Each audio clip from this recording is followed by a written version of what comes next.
Good afternoon, everybody. I'd like to call this meeting to order for the conditional, conditional use hearing. Turn it over to Mr. Russell. Thank you. So this evening we are short one supervisor. Our chairman, Mr. Mazeko, was called away on an emergency at the last minute. So we are going to proceed this evening where we left off at our last meeting. Was we were doing some public comment. So we are going to resume public comment shortly. There also was a request by Ms. Fowler for a SIR rebuttal, and there was a duly noted objection by Mr. Gallagher. I will note for the record that the board did meet in executive session last evening, July 10th, 2024, in part to discuss the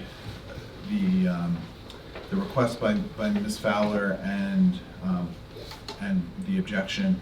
I will give each of the parties an opportunity at this point to state their positions if they would like to. I have shared the emails with the supervisors, so they've already seen what you submitted in writing.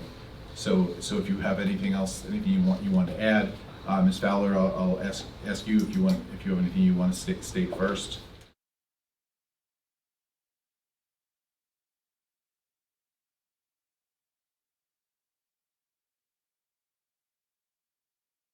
Thank you for this opportunity. I wanted to mention that the applicant submitted new evidence during their rebuttal case. Therefore, I feel I should have the right to rebut their new evidence. Mr. Paul Hughes was recalled and presented a new set of plans, which was applicant exhibits 53 to 56, and he handed out a memorandum called Steep Slope Development Ray Mountain Trail Solar Rebuttal Testimony from Kimberly Horn. I have a copy here that was handed out at hearing. Mr. Hughes testified that he's the project manager for the Windsor Township project. He also worked on the Lions Solar project, and he held a similar role. He said he was aware of the water issues with the project affecting the farmer across the street in regards to the drainage basins. He stated that the process to turn the construction basins into post-construction basins would take a matter of days or short weeks, not months. I testified about the Lions Solar project in Richmond Township earlier this year, but at that time I was not aware that Mr. Hughes was the project manager and the engineer of the Lions Solar project. I presented images of the Lions Solar facility under construction taken on May 14, 2023 and July 30, 2023. See Fowler Exhibits 2, 3, and 7. On July 2nd of 2024, I saw construction workers working in the stormwater basins at the Lions Solar facility. The Lions stormwater basins are still not finished, and the stormwater has caused issues for an adjacent property owner. Number 2, Mr. Tad Hardy. He testified in the applicant's rebuttal case. He presented new evidence. He admitted that he authored the sound study, which is applicant Exhibit 24. He testified numerous times that the project's noise would be estimated to be 45 decibels. When he was asked to describe 45 decibels, he said it would be deemed to be relatively quiet. He described it as being the slight hum of your refrigerator, and he anticipated that minimal changes in the existing noise environment would occur when the project is operational. He also said that the inverters, when he was asked which inverters would be used for the project, that he wasn't sure, but that he didn't anticipate a deviation from what he used in his model versus what would be implemented. Photovoltaic inverter equipment can generate steady, unvarying sound that can create issues when located near noise-sensitive areas. This is taken out of applicant Exhibit 24. No advance notice was given to me that Mr. Hardy was going to be testifying. I was unable to prepare properly to cross-examine him. At that hearing, which was April 3rd, I was on the road. Previously, I notified all parties I'd want all the documents and exhibits in advance. I received Mr. Sveen's report and CV before that hearing. That's the guy who testified on wildlife and birds from Canada.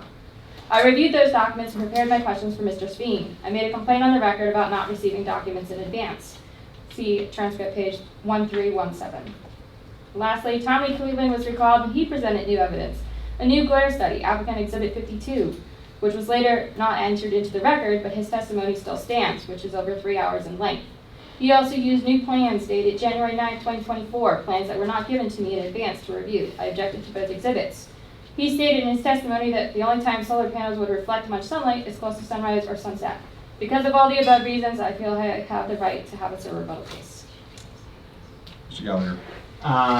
As I noted in my emails to you, Mr. Solicitor, one, we believe this is untimely. I think it should have been addressed at the end of the last hearing, but even more importantly, we don't believe it's relevant, or it's outside the scope of our rebuttal testimony. The issues to which she wants to testify with noise, glare, and I'm not even sure with respect to the Lions facility, they're so outside of the scope of our rebuttal testimony that it's not warranted. Mr. Clark, do you have a position? No, we have no position.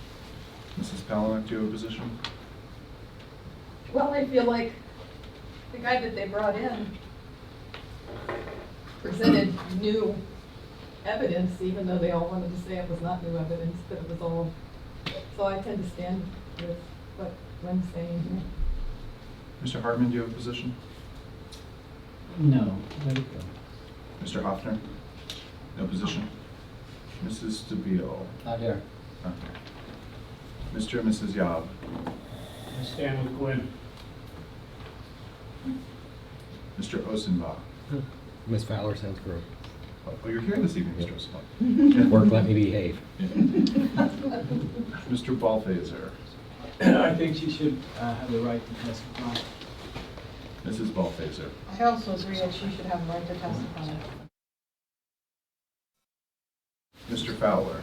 I agree. She should be able to testify. Off the record for a moment. It's really throwing that you're all sitting in different seats. So if I look like I'm looking for you, that's why. All right, we can go back on the record. So the board has considered what Ms. Fowler had submitted, which I believe is what you read into the record this evening. I'm going to ask you to mark that as an exhibit. Okay. And we will do that in a moment. And the board, it is the board's view that your testimony, that your proposed testimony as it relates to sound is relevant, and they are interested in hearing that testimony. However, as it relates to the glare, the board does not believe that any further testimony is necessary at this time. So at this point, we'll go off the record so you can mark the necessary exhibits with the court reporter, and then we'll proceed with your SIR rebuttal case. Can I make a request before we do that? You may. Did they rule on the stormwater, the board? Because that was the third thing. We did not move on the stormwater. I mean, I would, anything that has to do with another project in another jurisdiction on a different property by another company is not relevant to what's before this board. But your engineer engineered it. He's engineering this project. I think to the extent that there's a common engineer and there are could be common problems, the board is fully aware of the fact that the ordinance that exists in Richmond Township is not the same as the ordinance here, and I think that the testimony will be given its proper weight, which admittedly may not be very much weight, because there are a lot of differences between those two, but the board is interested only in hearing from you as it relates to the sound issue. The other issues, the board would sustain the objection from the applicant. So you can proceed on your sound testimony. Mr. Cluck. Trying to pull it up. I think it was applicant's exhibit 57 Yes. was, Mr. Hughes presented a list of projects where panels were located on steep slopes, and then I think the bottom half was where DEP had approved managed care. One of those projects was the site she's talking about. Correct. So to the extent she has information relevant to that site that's relevant to that, I can tell you our independent research, there are no steep slopes at that project. But I wasn't going to bother with SIR rebuttal because I already have issues with his credibility. But we could have attacked his credibility on some of those projects on Exhibit 57, but chose not to. But if Gwen has information, I don't have any objection to her presenting it. And I, just to respond, I mean, that limited testimony and the exhibit that Mr. Cluck was just referencing was in direct, that was in response to testimony that Mr. Hague had given during Mr. Cluck's case. And as even cited in Ms. Fowler's papers, Mr. Yu's testimony was limited to, I designed it, I didn't construct it, they didn't construct it as they should have. So that goes nothing to the design. So the board is going to hear the testimony as it relates to the sound. I will say this, that if after you hear that, you feel that you need to do what we call it, it's a sir rebuttal to this, you will be given that opportunity. I will say this, that there will be no more sir rebuttal after that. Understood. We've gotten to a point where, someone's going to bring something up, there's always going to be a response to it. The board has been listening to testimony since October of last year on this. I think that we've heard, the board has heard what they need to hear to make their decision. But I will, in fairness, as the applicant, I do believe that you should be given the opportunity to have the last word. So I will give you that. I don't see 57 on the sheriff file. I know. Okay, I'm aware. I'm done. Can you confirm if 57's in the record?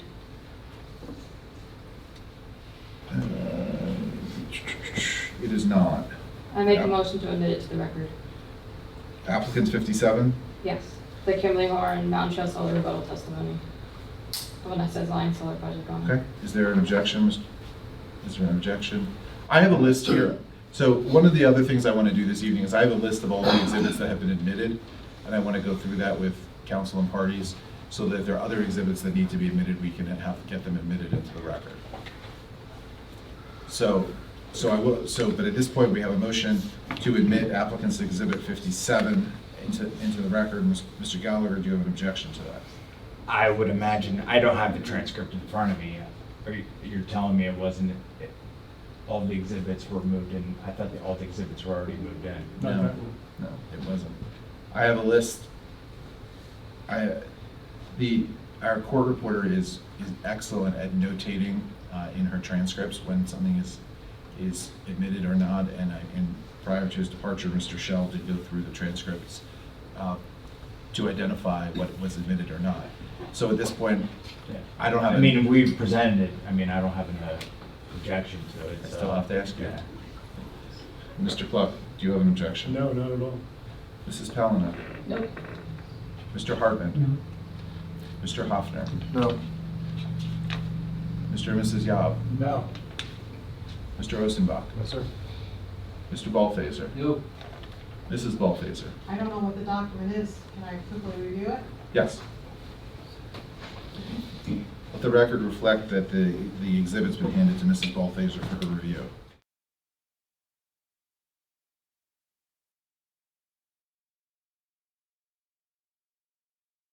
I have no objection. Thank you, Mrs. Ballfaser. Mr. Fowler? No. Okay, exhibit 57 is now admitted and will be made a part of the record. Okay. Now if we can go off the record so that we can have your exhibits marked, Ms. Heller. Okay, and then could it be possible to do public comment first? 'Cause it's gonna take some time to set up my audio for the presentation. So that people, if they don't wanna stay for the whole hearing, they can do their public comment and leave if they want. My only concern with that is that we may have individuals who have public comment that could be, that may be changed based on what you testified to. So how long are you anticipating that it will take to set up your audio? Maybe 5 to 10 minutes. Okay, let's go off the record. In the meantime, if council and parties want to approach, so I can review the exhibit list.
when we're trying to work exhibits. So I would just whisper.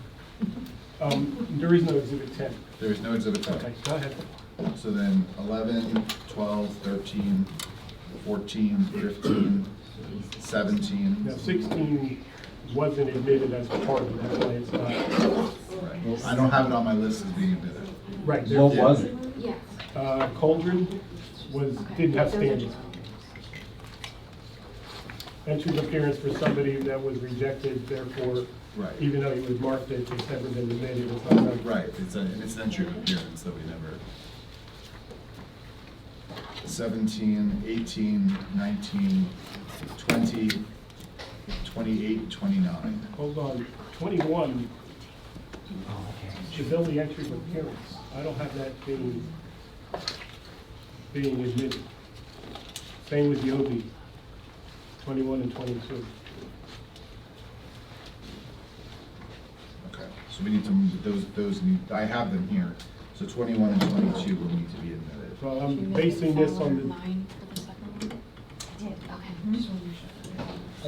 this on the court reporter's transcript of June the 5th, where in the beginning she lists all of the exhibits, and you don't have an admission for board exhibits 21, 22, and 23. She didn't hear the issue. That's okay, because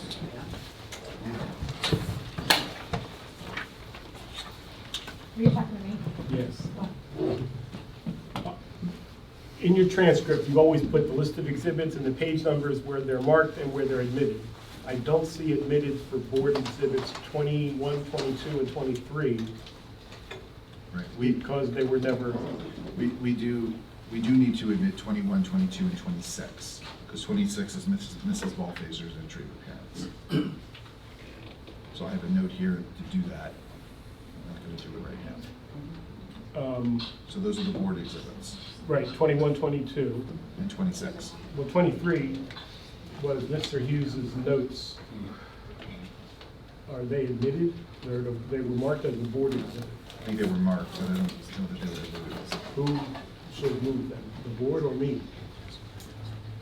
Well, yeah, I don't, I mean, this is a little, they're the board's exhibits, or entries of appearances, I don't know, but.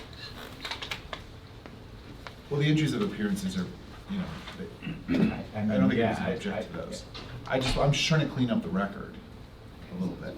As far as the notes, if you want, you know, I mark them as an exhibit, but if you want them admitted, you'll have to make that motion, because I'm not going to. Okay, I'll move for exhibit 23, because he relied on them, we used them, I cross-examined him, they should be part of the record.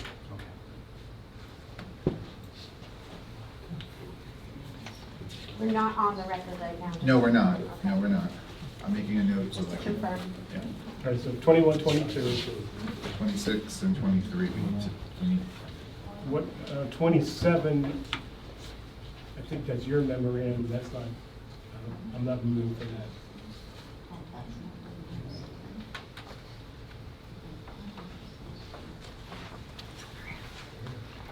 Maybe to turn the video up on You said 29? I have 29 admitted. yeah, 29 minutes. Okay. Do we have the 17 reserved for this though? No, because the township is apparently double booked. They That's fine. scheduled No. for zoning hearings on the same, I'll put it on. on the same thing. So, we're gonna have to pick it up on that. Well, I mean, the hope would be that we can get it done today. I love that, but I can't guarantee that. Okay. Can I move on to applicant exhibits? I'm sorry, did you finish the board? Yes. What was the last couple of numbers that you? The last number I have is 29. Okay, but nobody's moving 30, 31, or 32. Got it. Well, someone might. I'm not. 30, those are our, the township exhibits, we're moving for them. There are plans. Is that what? Let's just, do you have things marked? Fowler? Yes. Yes. Can we go on the record? we just had an off-the-record discussion with regards to board exhibits that have been admitted, and they're, at this time, the board would move for the admission of board exhibits 21, 22, 26, and 27. Is there an objection, Mr. Gallagher? No. Is there an objection, Mr. Clark? What's 27? 27 is his memo.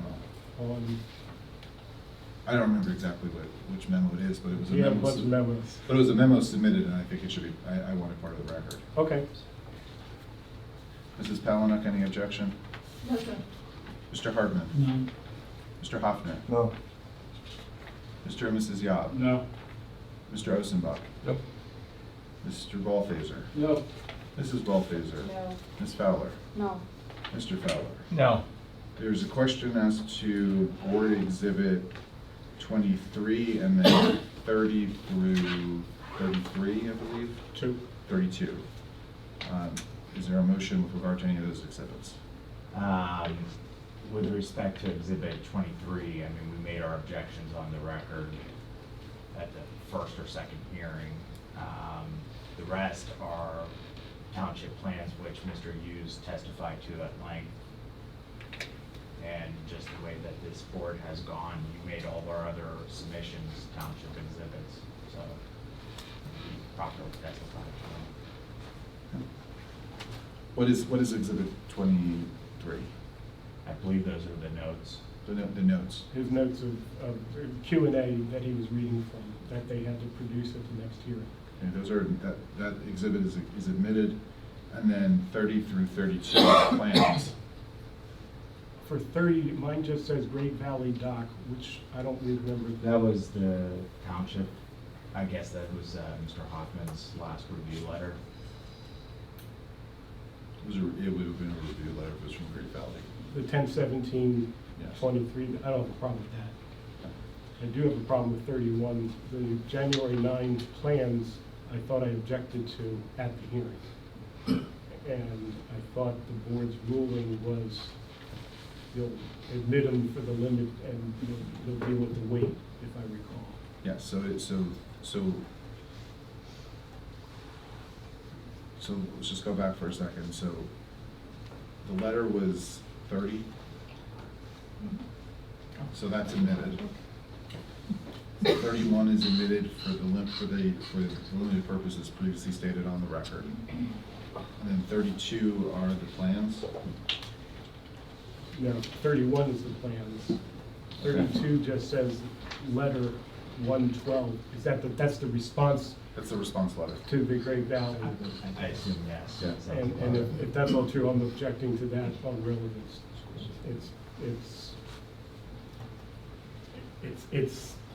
I'm objecting because this was all brought in on SIR rebuttal. And because it was an October letter, it should have been in their case in chief. So my objection is relevance, and I don't know if timing is, but I'm objecting to it. Mr. Gallagher. I mean, it seems like we've had the same conversation on the record a number of times. We responded to it, Mr. Hughes testified to it. This hasn't been the normal procedure, but also this is not a court where formal rules of evidence apply. We've had a unique situation where our application has been reviewed as if it's a land development plan in a comment response format fashion. We have responded accordingly. We didn't receive the last comment letter, which is the fourth or fifth one, until the eve of these hearings starting, and we responded in due course, as we have from the beginning. Mr. Hughes, when he got the chance to testify, testified to that was the process that we have followed since the beginning. So the letter from the township was October 17th of 2023. And your response to that letter was in January of 2024. And you rested your case at the end of December of 2023. Is that correct? That is correct, but we weren't under an obligation to, we responded to it when we could, and we did. Mrs. Palina, what's your position? I have no position. Mr. Hartman? No position. Mr. Hoffman? No position. Mr. and Mrs. Yob? No. No position or no? No position. No position. Mr. Ostenbach? No position. Mr. Balthaser? No position. Mrs. Balthaser? No position. Ms. Fowler? It's up to the board to decide if they want the exhibits. Mr. Fowler? I agree with Ms. Fowler on this issue.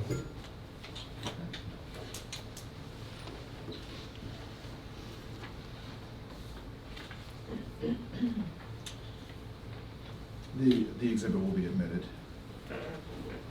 Okay. Ms. Fowler, are you ready to proceed? Yes.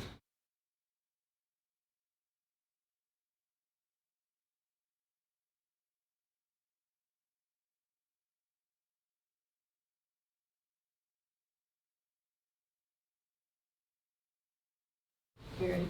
Yes. Okay. Just want to make sure. All right, so I handed out exhibit Fowler 9 and also Fowler 8. Fowler 8 was what I read initially, which is the Servo reasons, and then Fowler 9 is Gwyneth Fowler's noise investigation. Supervising engineer is Scott Fowler.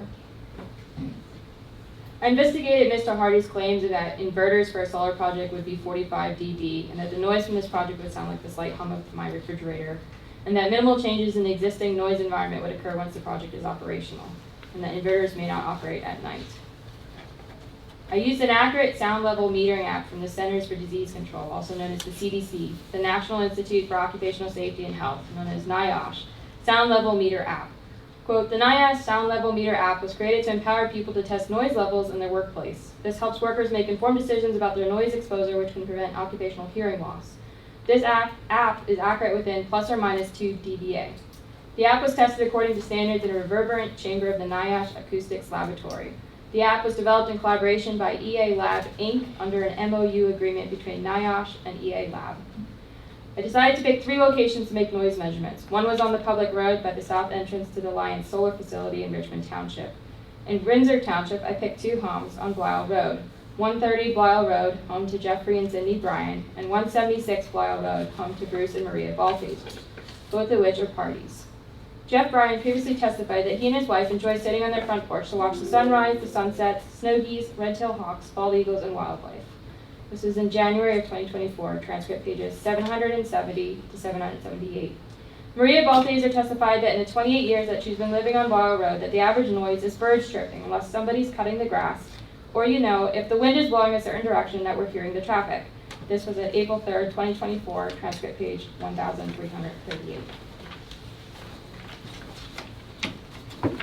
Starting with the Lions Solar Facility in Richmond Township, you'll see on page 2 of my exhibit. This was a screenshot taken on Google Maps on July 1st of 2024. I used Google Maps to measure the distance from the middle of the inverter, which is on the left-hand side of the picture, outlined in red, to where I took my measurements, which is a little red square on the right, and the distance was 500 feet. When I say inverter, that refers to the multiple PV inverters and the step-up transformer on top of a skid, which is on a raised concrete base. The second photo on this page shows my setup. I mounted 2 iPhones on a tripod. I used the NIOSH sound level meter app on my iPhone 13 Pro, and I used my iPhone 6 Plus to record the display of the sound app and the ambient audio. The sound app does not record audio, it only listens. Anyone with an iPhone can download the NIOSH app and do field measurements and do what I did. At this time, I'd like to play a video for the board.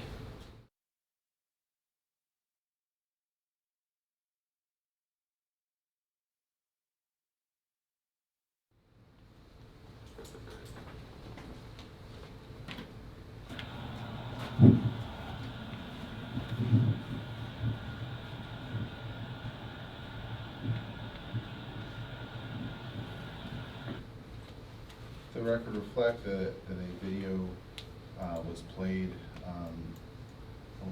How long was that video? I believe it was around 10 seconds. It was around 10 seconds with images of solar panels and a sound of a humming noise. I'd like to note for the record that in that video was the picture of the PV,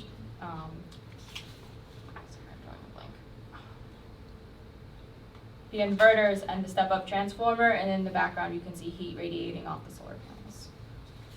Ms. Fowler, do you have these videos on a thumb drive to be admitted as part of the record? I do. I will do that at the end. That's Thank okay, you. because I'm playing from it. That's fine. Okay. The next video clip I'd like to play is from 130 Blau Road. This is from Jeff and Cindy's porch on July 1st, 7:21 p.m. This is a 15-minute video, so I'm only going to play a clip of it. How long are we playing? I was going to do 30 seconds. Okay. Just keep it short since I sent it all in advance.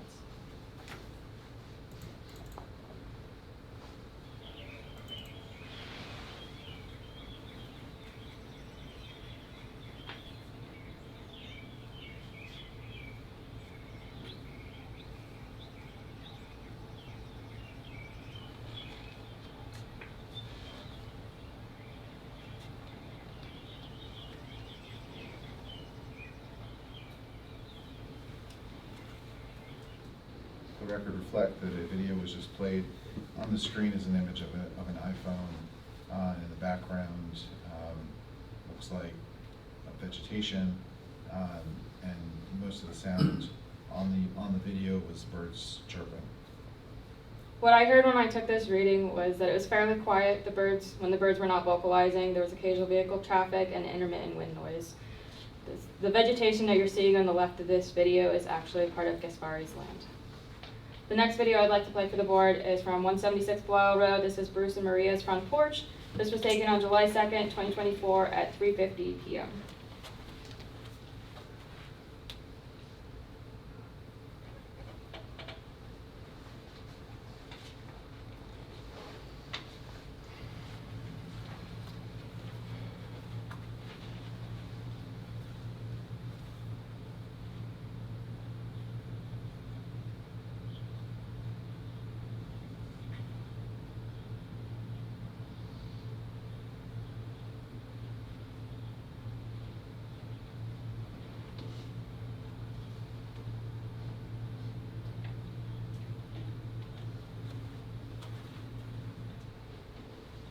The record reflect that a video was just played again with an iPhone. On this video, I can see numbers going up and down. It's an image of a porch, and it was fairly quiet. I did hear an occasional bird chirp. What I heard when I took this reading was it was quiet despite hay being baled on Mr. Frederick's property nearby. The birds were occasionally vocalizing, and there was occasional vehicle traffic and intermittent wind noise. The next video I'd like to play for the board is the Lions Solar Facility, the south entrance, where I was about 500 feet away from the PV inverters. This first video was taken on July 1st at 2024 at 3:52 p.m.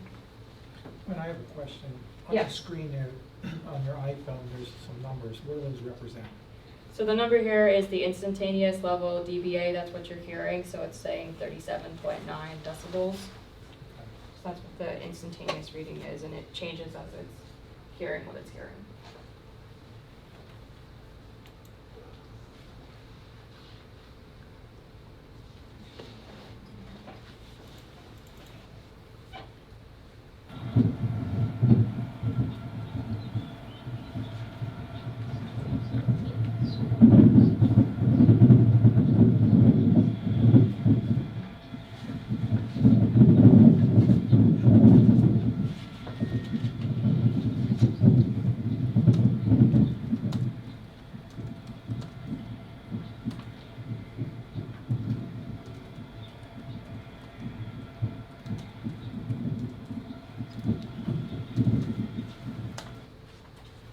The record reflect that the video was played,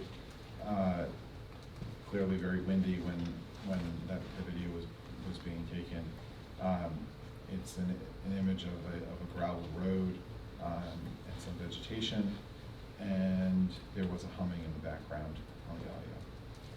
What I heard when I took this reading, as Mr. Solicitor said, it was very windy. The inverter and fan noise from the inverters, you could still hear it despite the wind velocity.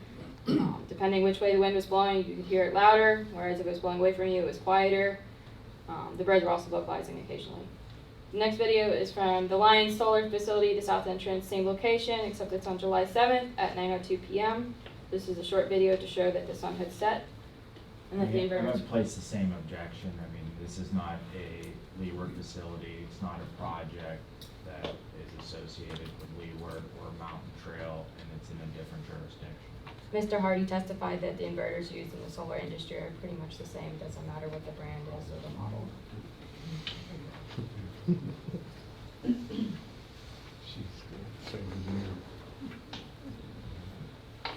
I don't want to hear anybody else. Objections overruled.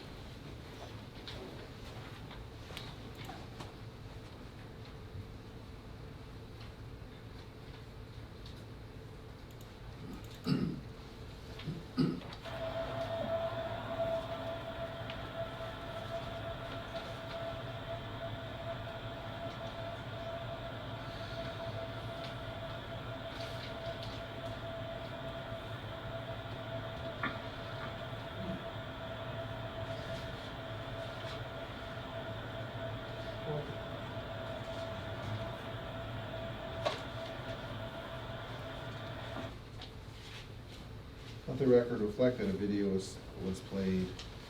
There was still a humming noise in the background. The iPhone was not in this image, but I did see the same gravel road and vegetation in the background. When I took this video, the sun had set at the Lions Solar Facility. You can recognize the tree lines, and the inverters were still generating noise. Sunset that day was at 8:35 p.m. This video was started to record at 9:02 p.m. The next video I want to play for the board is from July 7th, the same evening, except it's at 9:18 p.m.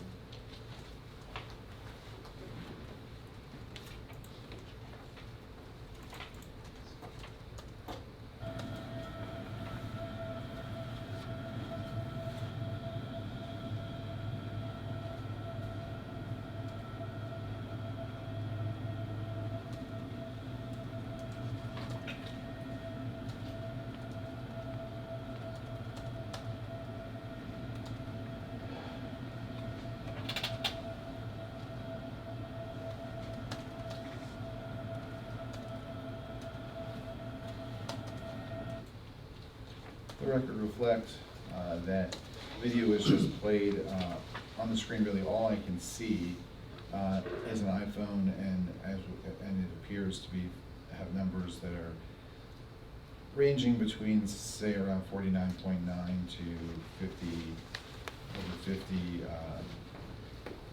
Based on prior testimony, I'm assuming that those are decibels Correct. being measured. And then I did hear a humming in the background. But again, it's pitch black at this point, so I can't see anything other than the iPhone screen. Yeah, what I heard was the inverters were still generating noise. I thought maybe it would take some time for them to shut off, but they were still running. I could hear a high-pitched tone intermittently, similar to like an alarm beep. The tones were much easier to hear because the background noises were much lower than previous times. That's all I have for video, so if you could turn to page 4 of the exhibit.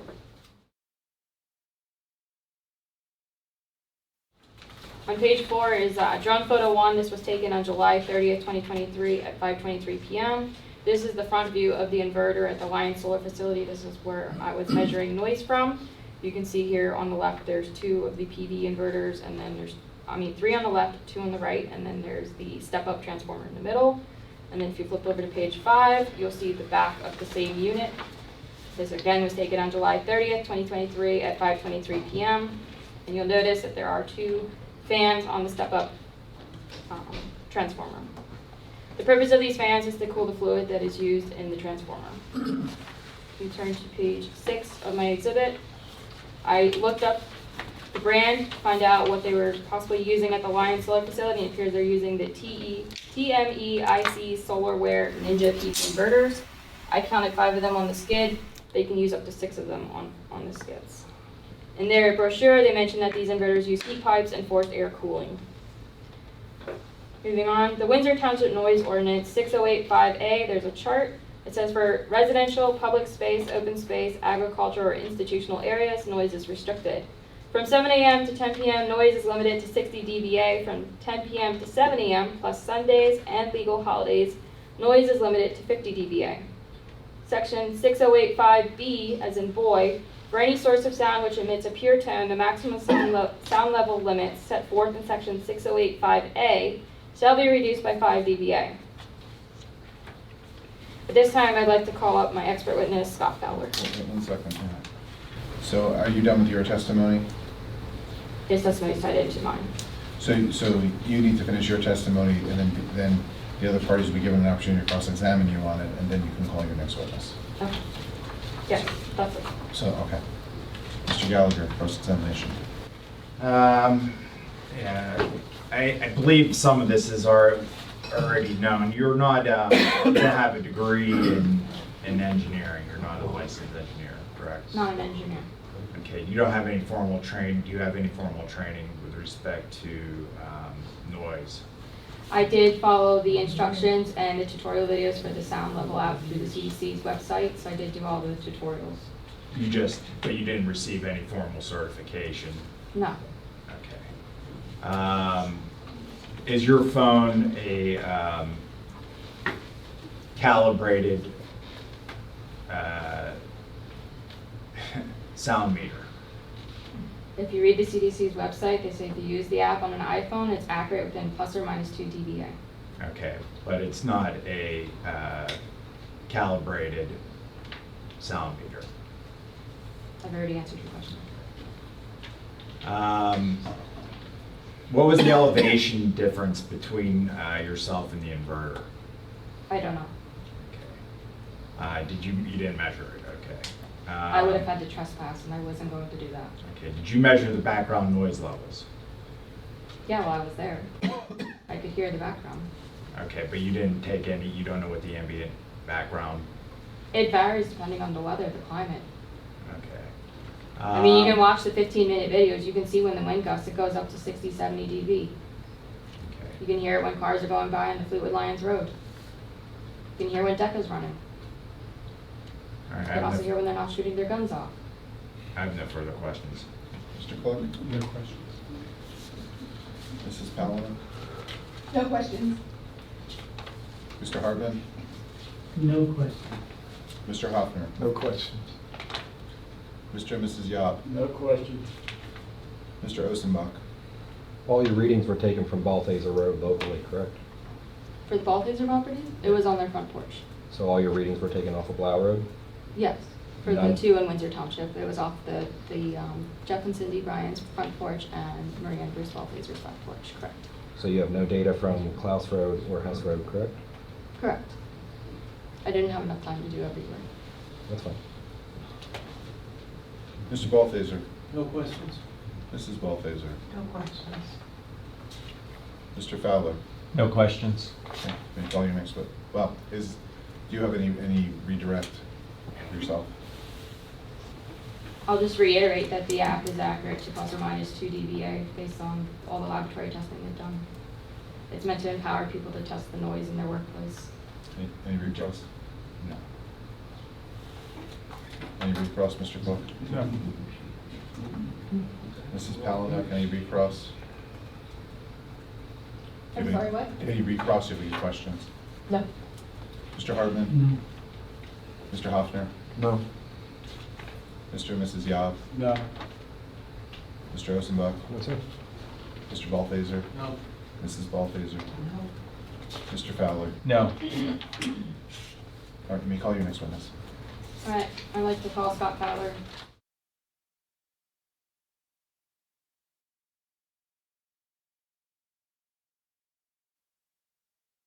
Mr. Fowler, you remain under oath in your prior testimony.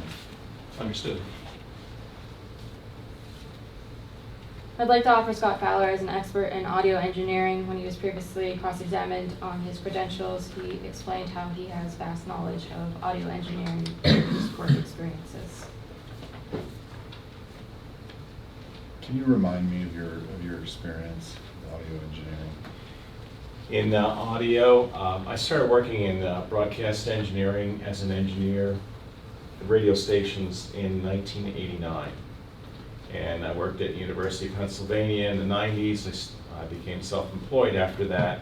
I've done contract work for a number of radio stations, including WEEU at Reading, WPRB, Princeton. I've actually been their engineer for about 25 years now, and a number of other stations in the region. I work with studio, electrical work in the studio involving audio, acoustics as well, dealing with studio sound and events, broadcasting live at remote locations, the various things that radio stations do with audio. So on the electrical side, I've worked with audio, and on the acoustic side as well. And I also have experience with radio frequency technology, radio transmission, radio wave propagation. I've also filed exhibits with the Federal Communications Commission. Ms. Feller, what are you proposing that Mr. Fowler be admitted as an expert for? Audio engineering. Mr. Gallagher? Yeah, I'm still having trouble understanding what the purpose of his testimony is. If it's, I thought we were already reviewed everything that she was presenting, but I mean, do you want It's me to- in my exhibit that was sent out. It's the frequency spectral analysis. Do you have questions for him about? Yeah, what training, formal training do you have with respect to sound modeling? I would not say I have training in sound modeling, just experience. Have you ever performed any noise studies to predict noise of any operation? Not using measurable equipment, no. Okay. I have no further questions. Mr. Falk? You're seeking to be qualified as an expert witness tonight? Yes. I'm looking at the transcript from your prior testimony. I'm skimming as quickly as possible to see how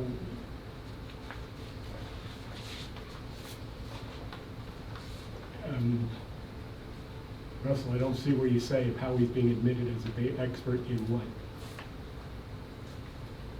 You're just overruling objections. I don't have an objection. I'm just trying to figure out what he's. Hold on.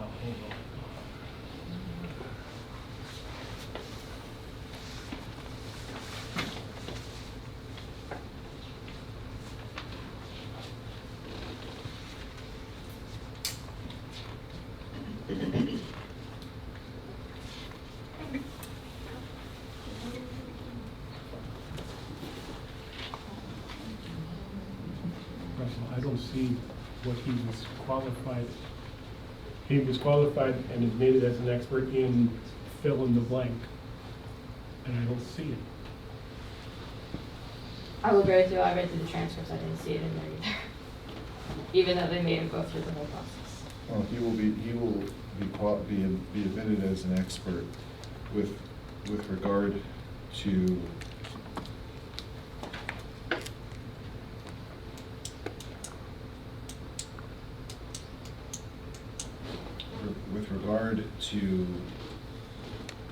his knowledge as an audio engineer in radio technology or radio station technology.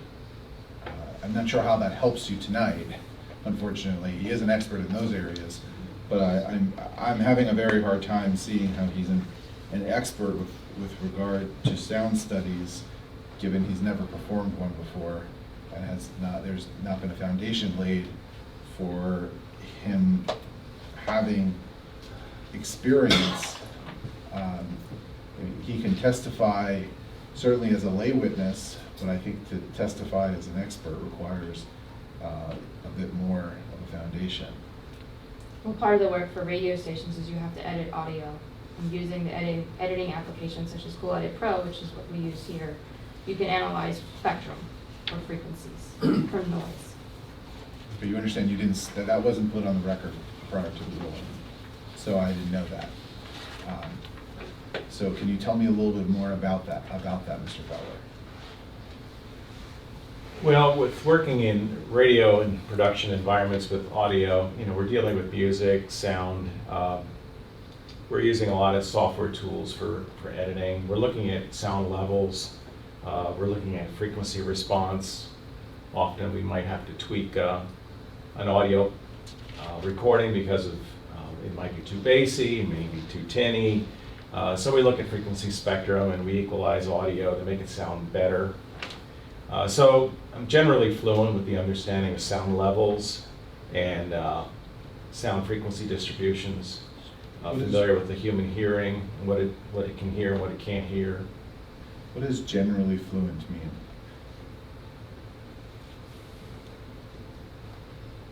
I would say that I don't know, I'm sure I don't know everything, but I know a lot about what I need to do for my daily work. And if I don't understand something, I can research it and figure it out. So I guess generally fluent is just a way of being a little modest, that I'm not going to claim that I know everything about audio. There's a lot to know, but I know a fair amount after working with it for over 30 years. And how does the experience that you have in the radio industry translate to the analysis that you're attempting to admit here? I believe what we're going to be talking about is a frequency spectrum of the noise that was recorded at the Lions project. And that is something that I'm familiar with, how to do that, how to understand the... How are you familiar with that? Because that's something that you will do with audio spectrum. You'll take an audio piece that doesn't sound right, you'll look at the frequency spectrum, you'll try to figure out what's missing. Maybe it's too bassy, maybe it's not. Maybe the mid-range needs to be tweaked up a bit. So you're looking at frequency spectrums, and you see peaks and valleys in those response, and you get to understand what that means. And it can help you improve the audio. Also, you might be looking at, an example would be, is a piece of music gone through an audio codec and it's been frequency limited by low pass filtering to say 15 kilohertz rather than it's being a full CD quality cut. Those things will show up in a frequency spectrum. You'll see the cutoffs if the audio's been low pass filtered, for example. So you'll know if it's a genuine source or if maybe it's gone through a codec a couple of times. So it's that kind of fluency that I speak about.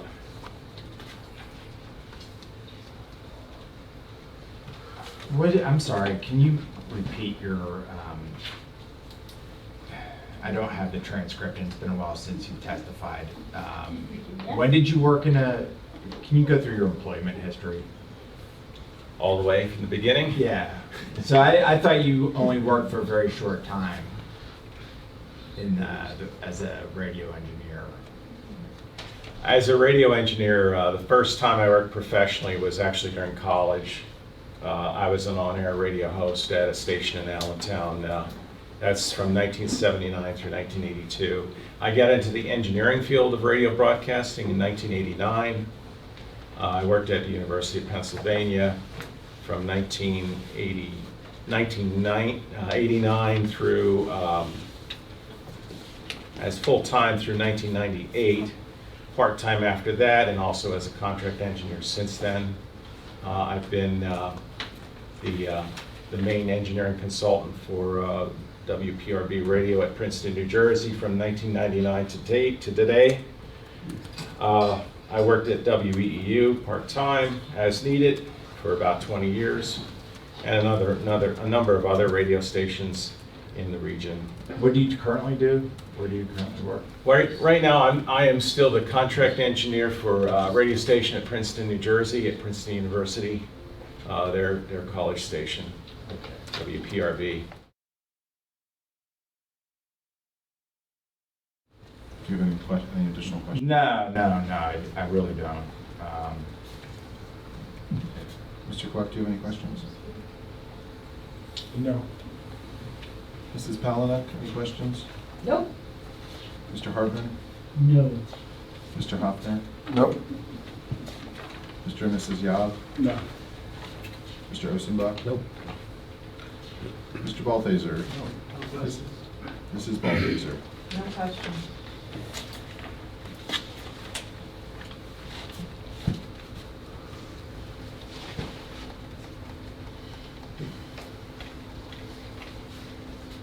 I'm going to say this is very close to the line.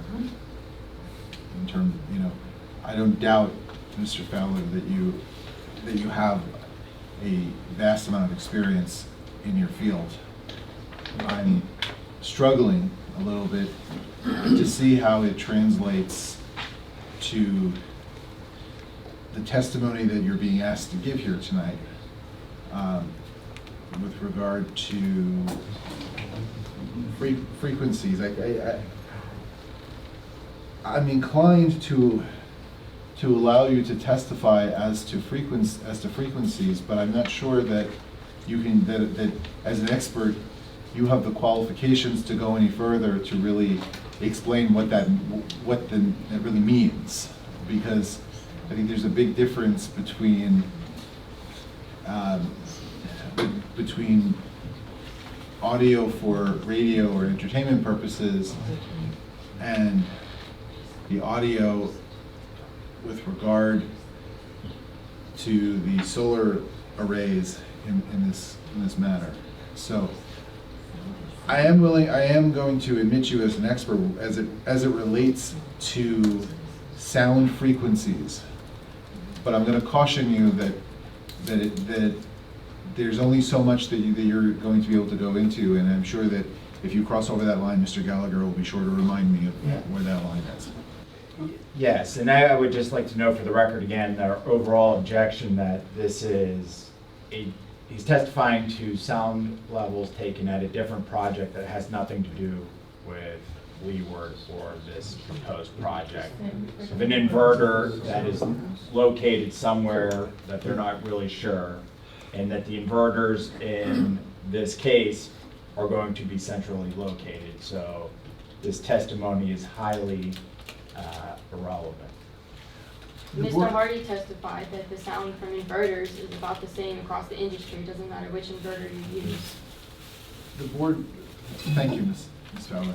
The board will give it the appropriate weight, and I recognize that there's validity to both points, and I can say that the weight that it will be given will not be, in my opinion, extremely high, but I do think that there is relevance, given the testimony of Mr. Hardy, that it doesn't much matter which facility you're at. But there are some differences because the topography is different for one, but I do think that it's at least relevant for the board to hear. So you may proceed. All right, Mr. Fowler, did you supervise all my noise measurements? I did. When we went to Jeff and Cindy Bryan's front porch on July 1st at 7:21 p.m., what did you hear? Well, I personally heard the birds chirping and occasional car traffic. Lyle Road had been recently oiled and chipped, so when cars went by, it was a little loud.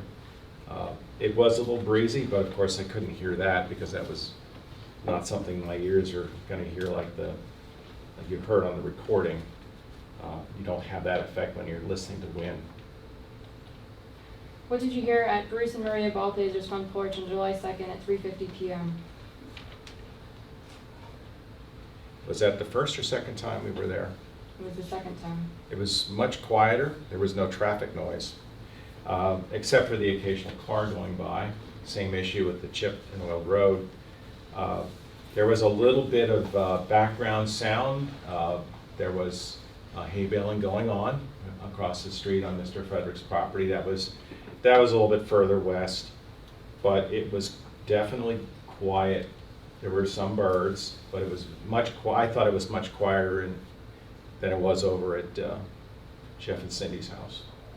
What did you hear when we visited the Lion Solar facility, the southern entrance, the first time, July 1st at 3:52 p.m.?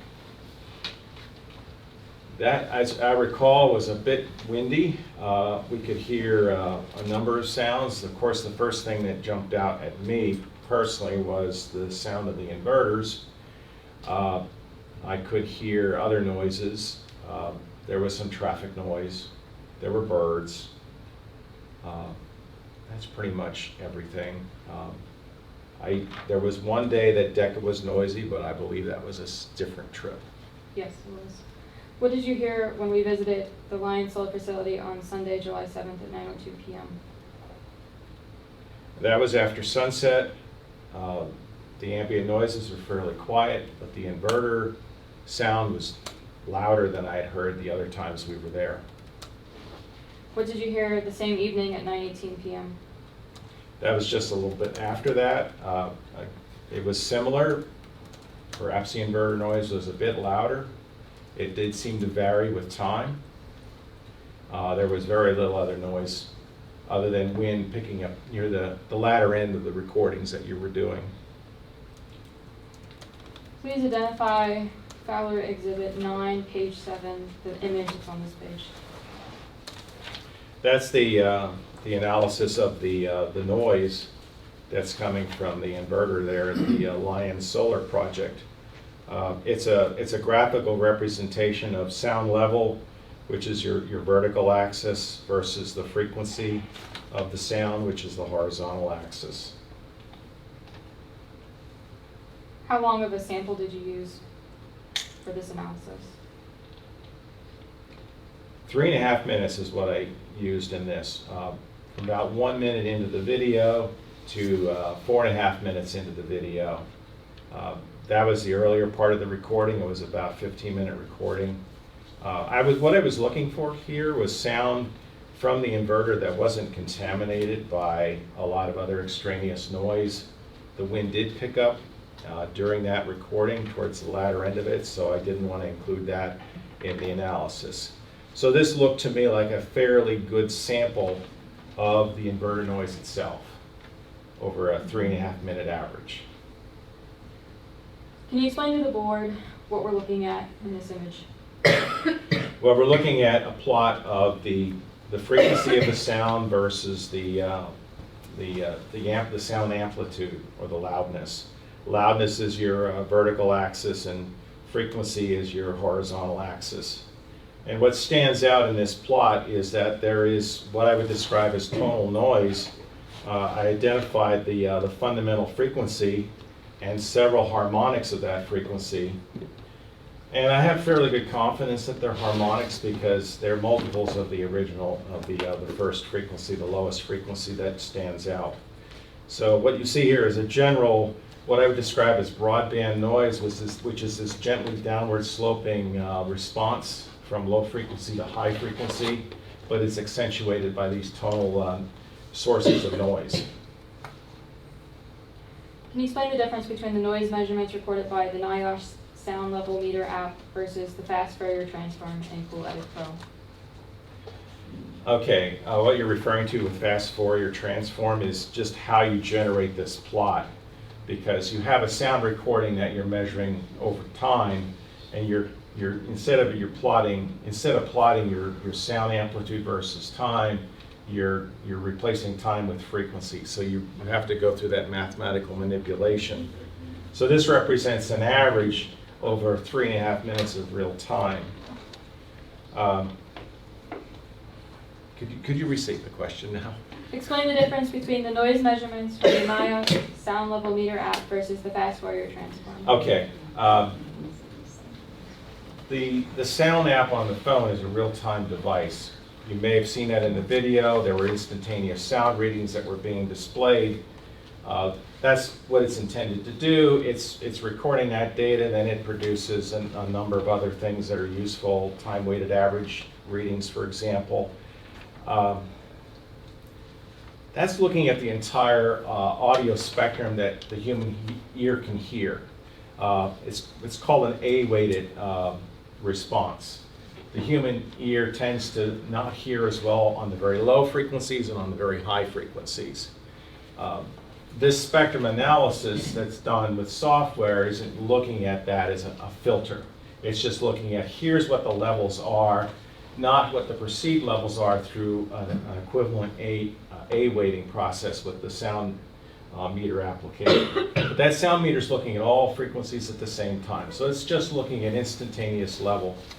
What you see here in this plot versus frequency is that these harmonics, the fundamental and the second harmonic in particular, because they're the strongest ones, if you look at how far they rise above the baseline of this broadband noise, you'll see that it's about 2 vertical divisions of level, which each division on this chart is 6 dB. So those peaks are actually about 12 decibels above what would have been the noise floor if you smoothed that curve out and eliminated those peaks.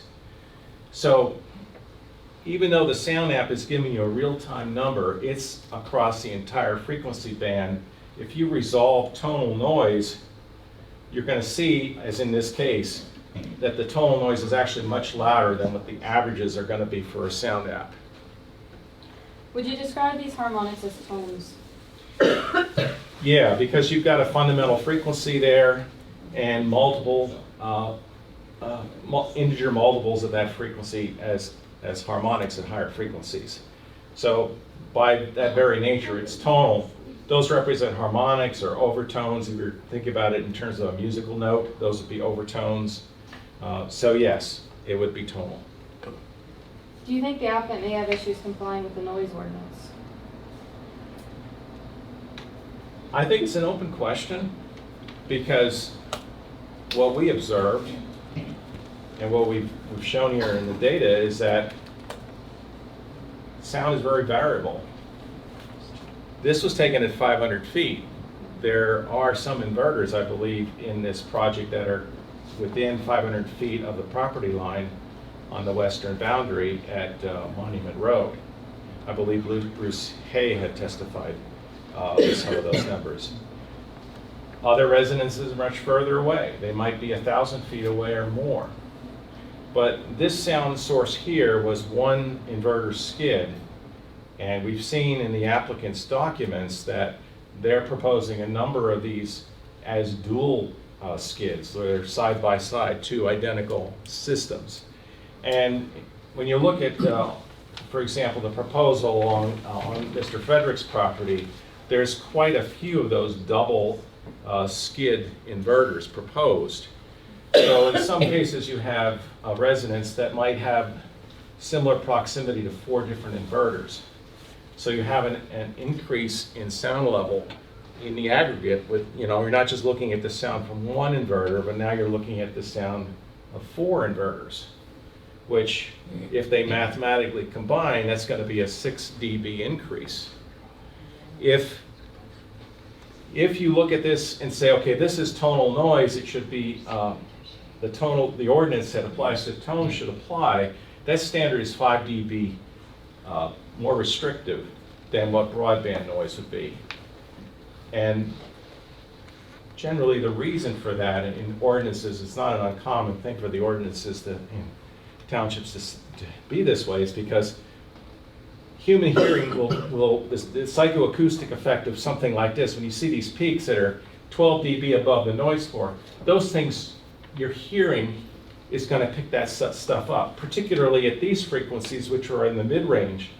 If you look at the A weighting curve of human hearing, these first two, the fundamental and second harmonic, are right in that sweet spot of human hearing, where that is going to stand out. It's kind of like being in the car, the windows are up, the radio's on, and then somebody says, do I hear a siren? And you roll the window down, and sure enough, there's a siren. Our ears are very sensitive to those frequencies. So you have to look at this, and I would say that probably the tighter standard will apply here, which means 45 dBA is your limit, especially during nighttime hours. If this stuff is making noise at night, and you've got sources coming from multiple inverters, and your one reading is already showing one inverter at 500 feet is 50 dBA, I think it's an open question whether or not there will be compliance 24/7 with the noise ordinance. Thank you. Would you agree with Mrs. Balthaser that the average noise is fairly quiet on Blau Road? Yes, I would. Do you agree with Mr. Hardy's testimony that the noise from a solar facility would sound like the slight hum of your refrigerator? A very big and noisy one, perhaps, but no, not the way I would describe it, at least not to me. Do you agree with Mr. Hardy's statement, quote, it's anticipated that minimal changes in the existing noise environment would occur once the project is operational, end quote? I don't agree with that. To me, that's one of the most that's the most troubling aspect of this, is that being with you and seeing you doing those measurements, we were seeing some numbers that were well below 40 dBA. So even if you you comply with a 45 dBA noise floor, the most extreme case in the ordinance, you're still raising the noise level of the neighborhood as a result.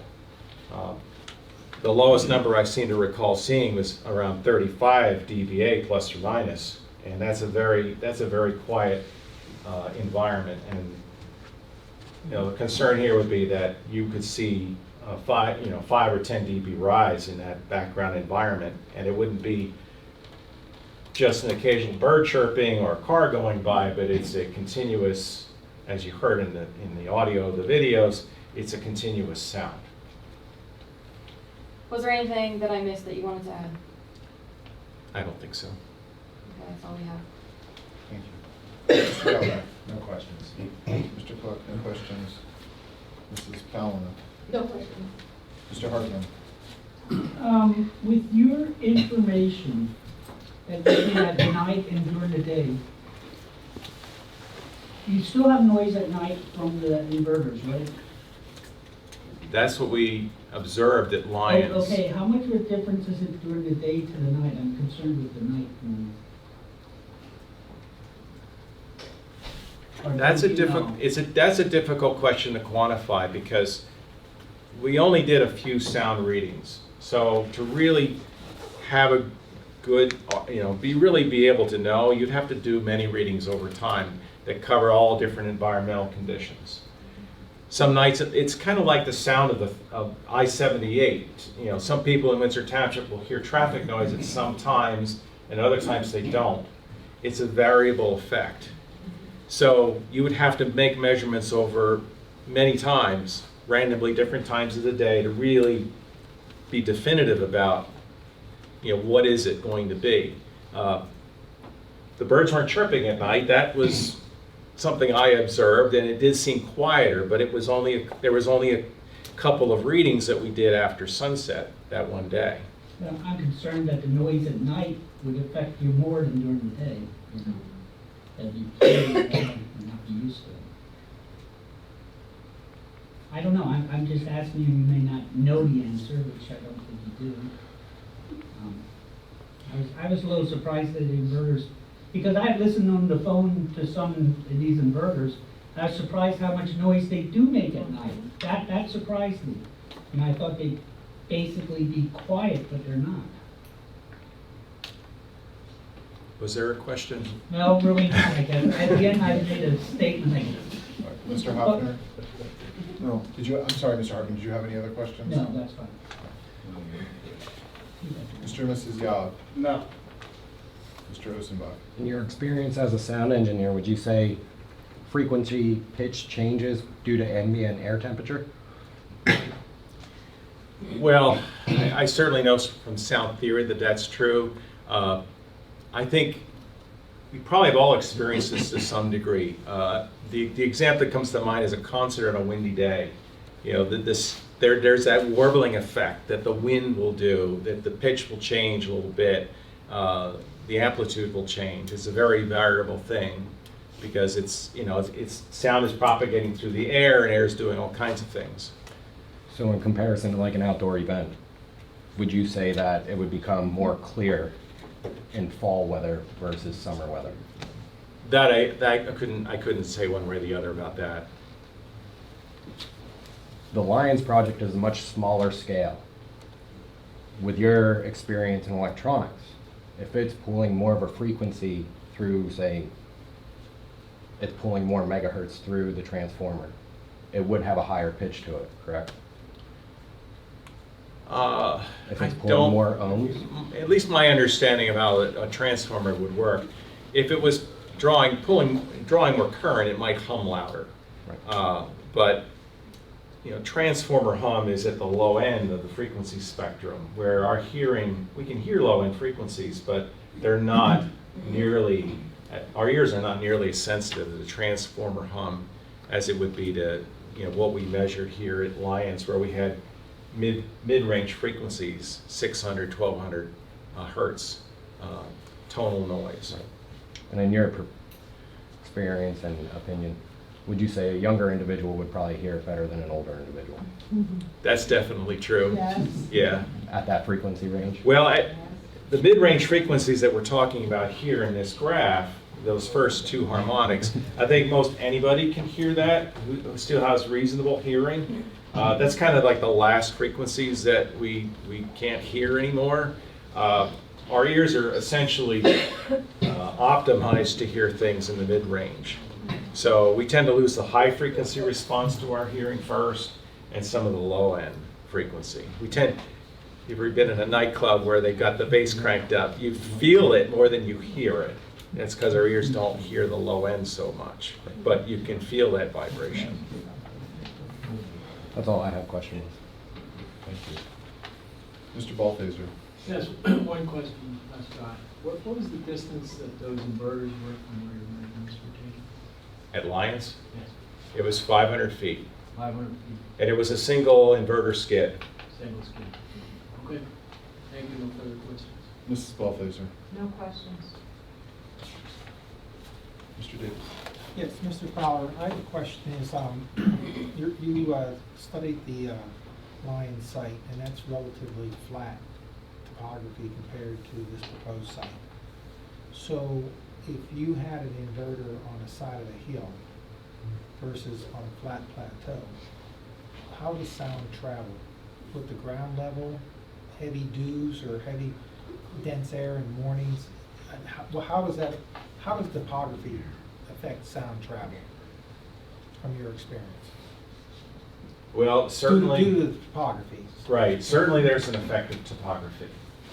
And we probably have all experienced that, where you hear a sound and you go behind a big building like a barn, and then you don't really hear that sound. That building's blocking it. Terrain does the same thing. When you've got a sound source, you have a direct wave coming to your ears, and you also have possibly multiple reflections. Coming off the ground is part of that. So if the ground is absorbing that reflection, you're not going to hear that reflected sound. You're just going to hear the direct sound. Now, if that direct sound is low to the ground because of topography, it's not going to get your ears directly. It's going to be attenuated by the ground. We see the same thing in radio wave propagation at the higher frequencies. If you don't have line of sight, your signal degrades much quicker over a distance than if it was elevated in line of sight. Sound is similar. Sounds a little bit different because it's propagating actually through the medium of air, so it's affected by wind currents and humidity and temperature. I would say the higher up you are, from a sound source, the more line of sight you have. Say it's up on the inverter's up on a hillside and you're down here and you can look up at it. You're not going to have as much ground absorption as if the inverter was down in a valley and you're on the other side of that hill. So you're saying it's going to travel further distance if it's on the side of the hill. To me, if it's on this side of the hill over here, on the side of the hill, that sound's going to come to me a further distance versus if it was on a level plane. It'll travel the same distance. It gets attenuated as it travels out. Sound waves theoretically would go on for a very long distance, but at some point you can't hear things anymore. So if you've got something propagating over terrain, the terrain tends to attenuate it. If it's, say it's like a grassy field or something like our old forest. Forest is a good example of a lot of attenuation. Sounds in the forest don't seem to travel as far as they do in an open field, just from everyday experience. And that's due to all the absorption of the trees, the leaves, and so forth. You don't have any of that in the way, you're going to have less attenuation. So you'll get closer, what you call the inverse square law of when a sound goes from point A to point B, if there's nothing absorbing the sound in between, you can predict what that would be based on the inverse square law. So you double your distance, your signal, your sound is 4 times less. Double the distance, 4 times less. In terms of decibels, half is equal to 3 dB, so a quarter is 6 dB. So let's just say sound is 50 dBA here, you double the distance, there's no other effect. It's going to drop down from 50 to 44 dBA. Gotcha. All right, thank you. Any questions? Okay. Do you have any redirects, Ms. Fowler? Was all the audio samples from the videos non-edited? No, they weren't. Right, that's all I have. Thank you, Mr. Gallagher. Mr. Clark? Clarify, I'm not sure that was a double negative. Your question was anything edited? And he says, no, there was no edits. Yes, that's correct. It was all original audio. That's what I was asking. Right, I know, but no other questions. Mrs. Palaniuk? No questions. Mr. Hartman? No question. Mr. Hoffner? Mr. and Mrs. Yob? Yeah, the only question I have is like what Jerry was saying. If you're on the south side of a hill and the inverter's on the north side of a hill opposite a valley, is it going to be louder? Like across a valley? Louder compared to what? Flat? Yes. There's a lot of variables there. So I think based on what you're asking, I would say yes, there's less ground attenuation because the ground is way down here. Your path is high up in the air between point A and point B. So it's not like a level surface where it's propagating along the ground and the ground is absorbing some of that sound before it gets to you. Mr. Osenbach? Nope. Mr. Balthaser? No questions. Mrs. Balthaser? No questions. Okay. Do you have any other witnesses? No, I do not. Are you looking to move your exhibits, Exhibit 8 and 9 into the record? I'd like to move Exhibit 8, which is the SOAR rebuttal document, Exhibit 9, which is the noise document, and then I'd like to add Fowler 10, which will be the USB drive once I unplug it from the computer. Is there an objection, Mr. Gallagher? No, not in addition to what I've already stated. Okay. Mr. Clark? No objection. Mrs. Palaniuk? Nope. Mr. Hartman? Mr. Hoffner? No. Mr. Yob? No. Mr. Osenbach? Mr. Balthaser? No. Mrs. Balthaser? No objection. Mr. Fowler? No objection. All right, exhibits 8, 9, and 10. 8, 9, and 10 are admitted and will be a part of the record. We're going to take a 10-minute recess, and that way you can clean up your equipment. Are you going to have a witness? No, we're going to be able to go straight into comments. Yeah, I'm gonna just take 10 minutes.